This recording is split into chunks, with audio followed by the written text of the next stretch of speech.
In this video, we're going to cover declaring the chair vacant, which means removing the presiding officer. Does this motion sound familiar? Well, it was recently used in the U.S. Congress to remove the Speaker of the House of Representatives, and that was the first time in history that has been done. House Representative Luke Messer said, "It's almost like a quirk of the rules that has now been found." Well, nothing could be farther from the truth.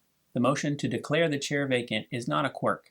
It is a basic principle of parliamentary law that the Assembly has control over its meeting, including determining who will preside over the meeting. As parliamentarians, we are very familiar with the motion to declare the chair vacant and the more common motion to suspend the rules to remove the presiding officer from the chair. In this video, I'm going to assume that you're not a member of Congress here to learn how to remove the Speaker of the House. So we're going to explore the practical uses of this motion for your very own national, state, or local organization. Now that Congress has made history with this motion, you just might see it popping up everywhere. So let's learn all there is to know about it. We'll cover how you can remove the presiding officer, when you should remove the presiding officer, when you don't need to remove the presiding officer, temporarily versus permanently removing the presiding officer, and what happens after you remove the presiding officer. So we'll start with the motion to declare the chair vacant, which in common parliamentary law is only used to remove a temporary presiding officer. Now don't get confused just because the U.S. Congress recently used the motion to remove a permanent Speaker of the House. Here it's important to understand that the rules of parliamentary law, which govern membership organizations, while they are based on the rules of the U.S. Congress and the British Parliament, they have been modified to better fit the needs of membership organizations. These modified rules are found in Robert's Rules of Order. Robert's Rules of Order provides that if the chair is not an appointed or elected chairman pro tem, meaning a temporary chairman, a motion to declare the chair vacant is not in order. So what does that mean? Well, to understand this, we need to understand the difference between a regular or permanent chairman and a chairman pro tem. The regular presiding officer is the individual who has been elected or appointed to the position, such as a president, chairman, or Speaker of the House, who is elected by the membership and whose duty it is to preside over the organization's meetings. A chairman pro tem is a temporary presiding officer who is elected or appointed as the need arises. There is no chairman pro tem standing by in case he needs to fill in. That's what the vice president is for, or the vice chairman in certain circumstances. Reasons for appointing or electing a temporary presiding officer include instances where the regular presiding officer is absent from a meeting, along with any vice presidents or vice chairman who would normally fill in, or cases where the presiding officer temporarily steps down from the chair, either to speak in debate on a particular motion, or because the rules state that he must relinquish the chair for the consideration of the pending motion, such as a motion that refers to him in a capacity not shared with other members or that censures or commends him.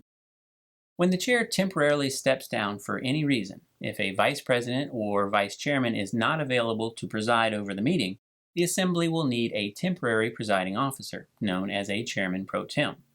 In this case, the presiding officer, before stepping down, either appoints a temporary presiding officer or the Assembly elects one, who then presides over the particular issue for which the regular presiding officer has relinquished the chair, or presides in the absence of the regular presiding officer. That's how we get a temporary presiding officer who can be removed by a motion to declare the chair vacant. For our example, let's say the members arrive at the meeting to find that the president is absent. Perhaps she missed a flight earlier in the day and she's stuck at an airport out of state, and there's no way she can make it to the meeting. Normally, the vice president would preside in the president's absence, but let's say the vice president is away on business and can't make it to the meeting either. This leaves us with no presiding officer. So, under the rules, the secretary calls the meeting to order and presides over the immediate election of a temporary presiding officer. Let's say this fellow is nominated and elected. He will then preside over the meeting just as the president would, except that if by some miracle the president arrives at the meeting, our temporary presiding officer would relinquish the chair so that the regular presiding officer could preside for the remainder of the meeting. But let's assume that miracle's not going to happen, and our chairman pro tem hunkers down to preside for the whole meeting. When we have a chairman pro tem presiding, at any point if the Assembly becomes dissatisfied with this arrangement, it can remove him from the chair by a majority vote. This would be done by a member making a motion to declare the chair vacant by saying, "I move to declare the chair vacant." This requires a second, and if it receives a second, the chair would state the question on the motion by saying, "It is moved and seconded to declare the chair vacant." In accordance with the rules, the chairman will relinquish the chair for the consideration of the motion. Our chairman pro tem would then step down from the chair to allow someone else to preside over the motion to declare the chair vacant. Let's assume no president or vice president is available, so the secretary would preside over this motion. This motion is debatable, and when debate has ended, it requires a majority vote to adopt. If the motion is lost, meaning that it did not receive a majority vote, then our chairman pro tem returns to the chair and continues to preside over the meeting. Now, on the other hand, if the motion to declare the chair vacant is adopted, our chairman pro tem is removed, and the secretary presides over the election of another chairman pro tem. To be clear, the chairman pro tem who was removed is not removed from the meeting or removed from membership. This just means the assembly has decided that this individual will no longer preside over the meeting. He will still participate in the meeting just as any other member, he just won't be presiding. Now let's look at a different scenario. Let's say our regular presiding officer, which in this case is the president of the organization, let's say she didn't miss her flight. Let's say she showed up at the meeting and is ready to preside. If a member, for whatever reason, wishes to remove her from the chair for this particular meeting or for a certain portion of this particular meeting, the member would not use the motion to declare the chair vacant.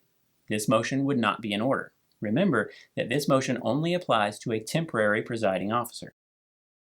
Now, once again, don't get confused here just because the U.S. Congress adopted a motion to declare the chair vacant in regard to a regular presiding officer. Remember that the rules of parliamentary law are slightly different for legislative bodies than for ordinary membership organizations. We covered that earlier. So, if a member wanted to remove the regular presiding officer, our president in this case, a member would make a motion to suspend the rules and remove the president from the chair for the remainder of the meeting by saying, "I move to suspend the rules and remove the president from the chair for the remainder of the meeting."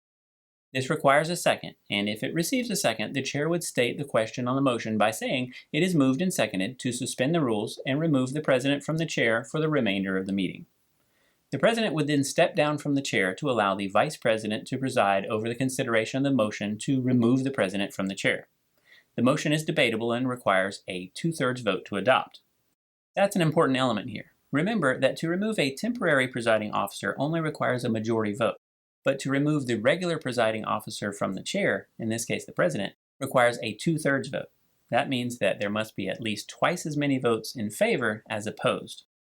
If the motion to remove the president from the chair is adopted, the vice president would then preside for the remainder of the meeting. If the motion is lost, then the president would return to the chair and continue presiding over the meeting. Now, if we go back to the scenario where the member first made the motion to suspend the rules and remove the president from the chair, if no vice president is at the meeting, another individual would have to preside over the consideration of the motion to remove the president from the chair. This individual could be appointed by the president.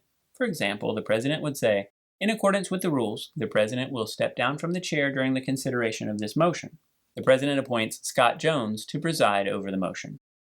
If there is no objection, Scott Jones presides. However, if there is an objection, the president would take additional nominations for electing a chairman pro tem to preside over the consideration of the question, and Scott Jones would automatically be a nominee. For example, the chair would say, "The question is now on electing a chairman pro tem to preside over the motion to suspend the rules and remove the president from the chair for the remainder of the meeting."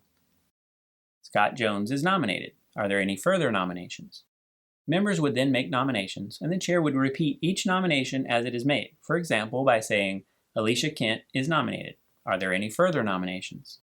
Once it is clear that no members wish to make further nominations, the chair says, "Nominations are now closed," and proceeds to put the nominees to a vote in the order in which they were nominated, with the individual originally suggested by the chair being the first nominee.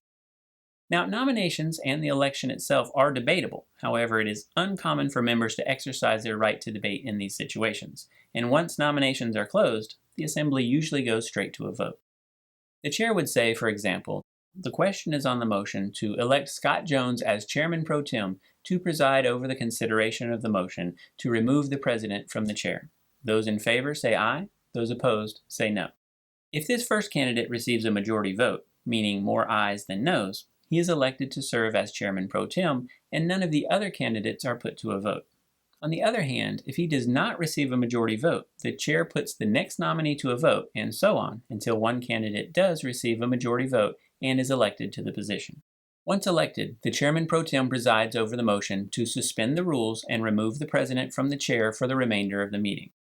This motion is debatable and requires a 2/3 vote for adoption.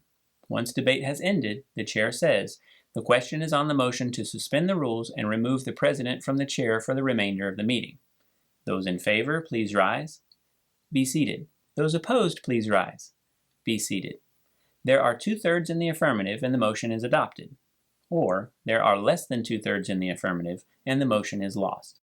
Now, this was an example of a rising vote, which is the parliamentary standard for a 2/3 vote.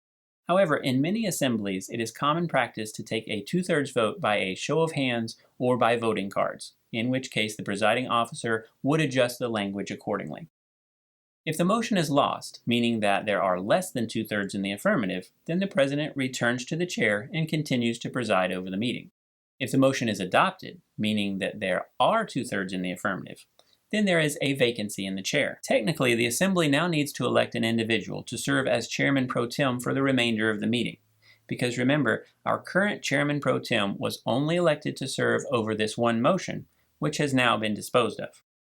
However, in most cases, the assembly will be happy to have this individual continue in the chair for the remainder of the meeting, but this is not automatic. It's also common for the assembly to feel that it has already elected a chairman pro tem to serve for the remainder of the meeting, since it just had an election for a chairman pro tem. So the chairman pro tem could simply say, "If there is no objection, the chairman pro tem will continue to serve for the remainder of the meeting. Is there any objection?" Now, in some circumstances, the assembly may want to have another election to determine who will serve as chairman pro tem for the remainder of the meeting.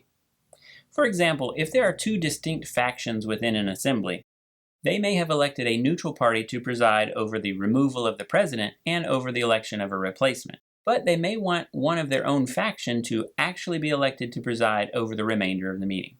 In any event, it should just be understood that members are free to make nominations to fill the vacancy created by the removing of the regular presiding officer from the chair. Now let's talk about situations where a motion to temporarily remove the presiding officer should not be made. If a motion is made that either commends or reprimands the presiding officer, or that refers only to the presiding officer in a capacity not shared in common with other members, it is common for the assembly to feel that the presiding officer shouldn't preside over these motions, and the assembly is correct. However, the motion to suspend the rules and remove the presiding officer from the chair is not used in these situations, because the rules already provide that the presiding officer relinquishes the chair in these situations. Robert's Rules of Order provides the following. Whenever a motion is made that refers only to the presiding officer in a capacity not shared in common with other members, or that commends or censures him with others, he should turn the chair over to the vice president or appropriate temporary occupant during the assembly's consideration of that motion. Since this is already a rule, if the presiding officer fails to turn the chair over, a member should simply raise a point of order citing this rule. We cover points of order in more detail in another video. So, when should an assembly adopt a motion to suspend the rules and remove the regular presiding officer from the chair? Well, Robert's Rules of Order provides some guidance on this, saying that the presiding officer of an assembly, especially a large one, should be chosen principally for the ability to preside. Robert's Rules of Order goes on to say, this person should be well versed in parliamentary law and should be thoroughly familiar with the bylaws and other rules of the organization, even if he or she is to have the assistance of a parliamentarian. And Robert's Rules of Order adds, at the same time, any presiding officer will do well to bear in mind that no rules can take the place of tact and common sense on the part of the chairman. From this we see that the presiding officer should be chosen for the ability to perform the function of presiding. So whenever an assembly loses confidence in the ability of the presiding officer to perform this function, it may be time to consider removing that individual. For example, if the assembly believes that the presiding officer is not effectively maintaining the appearance of impartiality necessary during the consideration of one specific item of business, the assembly may wish to remove that presiding officer for the consideration of that particular item of business. In general, however, a presiding officer should not be removed for political or strategic reasons if that individual actually has the ability to properly preside over the business of the meeting. An assembly that is too quick to remove its presiding officers will soon find itself lacking volunteers for the position.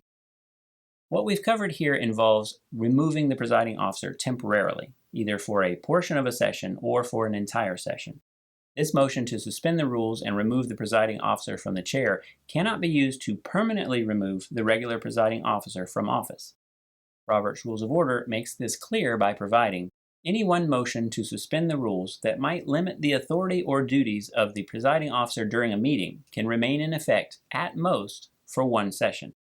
Robert's Rules of Order goes on to say, therefore, in order to prevent the regular presiding officer from presiding during subsequent sessions, the motion to suspend the rules would have to be renewed and separately adopted at each of the sessions.